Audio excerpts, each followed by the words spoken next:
పుట్టిన దగ్గర నుంచి కట్టి కాలే దాకా సొంత ఇంటి కోసం వెతికి వెతికి అలసిపోయిన ఒక శరణార్థి గురించి చెప్తారు. పుట్టినప్పుడు అది నానిల్లు, తాళిపడిన తర్వాత ఆమె మొగుడిల్లు, ముసల్తానం వచ్చిన తర్వాత అది కొడుకిల్లు. మరి ఆమె ఇల్లు ఎక్కడ? మధ్యలో ఎక్కడో ఇరుకుపోయి జీవితాంతం ఇక్కడో కాలు అక్కడో కాలు వేసి అదే ఇంట్లో ఉన్నట్టు బ్రతికి వెళ్ళిపోయే ఆ మనిషి పేరు అమ్మ. అదొక 60 ఏళ్ళ సుదీర్ఘ నరకం. అమ్మంటే పుట్టుకతో ముసలిది కాదు కదా. నీకు నాకు పరిచయం కాకముందు ఆవిడ కూడా ఆడపిల్లే. ఆమెకి గలగల నవ్వాలని ఉంటది, రంగురంగుల బట్టలు వేసుకోవాలని ఉంటది, ఆమెకి ఒక ఆశయం కూడా ఉంటది.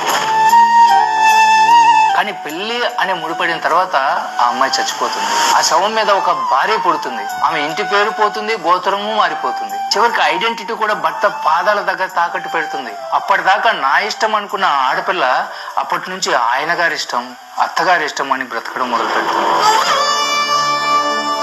భర్త కోపంతో విసుగులానే మాటలు, అత్తమామల సూటిపోటు మాటలు నిలువున పోస్తున్నా కూడా పల్లెత్తి మాట అనకుండా నవ్వుతూ విసాన్ని మింగే శివుడు.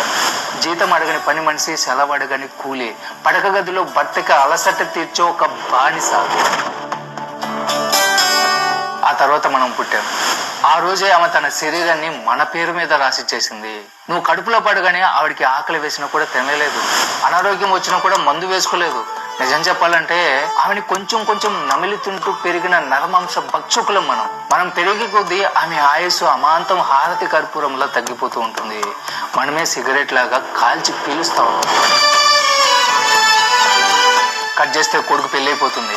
కొడుకే ప్రపంచం అని బ్రతికిన ఆవిడికి సడన్ గా ప్రపంచంలో చోటు తగ్గిపోతుంది. ఇంటికి కొత్త పెత్తనం వస్తుంది. ఎవరి కోసమైతే ఆమె తన యవ్వనాన్ని ఆరోగ్యాన్ని దారపోసిందో వాళ్ళే ఇప్పుడు నీకేం తెలియదమ్మా, నువ్వు కాస్త ఆగు అని నోరు మోయిస్తారు. ఆమెది చేదస్తం అంటారు. చివరికి ఏమవుతుంది? ఈ ఇల్లు నాది అని ఆమె జీవితం మొత్తం అనుకుంది. కానీ ఆమె అదే ఇంట్లో ఒక గెస్ట్ లాగా మారిపోతుంది. దిక్కుమాలిన మందు బిళ్ళలు, హాస్పిటల్ వాసనలు, మొహం చాటేసిన భర్త, బిజీ అయిపోయిన కొడుకు, విజుక్కునే కోడలు. చివరికి మంచం మీద పడిపోయిన తర్వాత ఆవిడికి చావు అంటే భయం ఉండదు.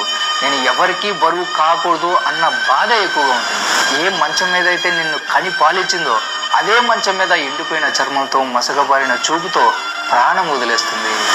అది చావు అనుకుంటే పొరపాటు. ఆమె పడ్డ నరకానికి అది శాశ్వత విశ్రాంతి. పుట్టినప్పుడు కూతురుగా, యవ్వనంగా ఉన్నప్పుడు భార్యగా, ముసలితనంలో అమ్మల, ప్రతి దశలో ఎవరో ఒకరి కోసం తనని తాను చంపుకుని బ్రతికిన ఆమె నిజంగా ఆమెలాగే ఇప్పుడు బ్రతికింది.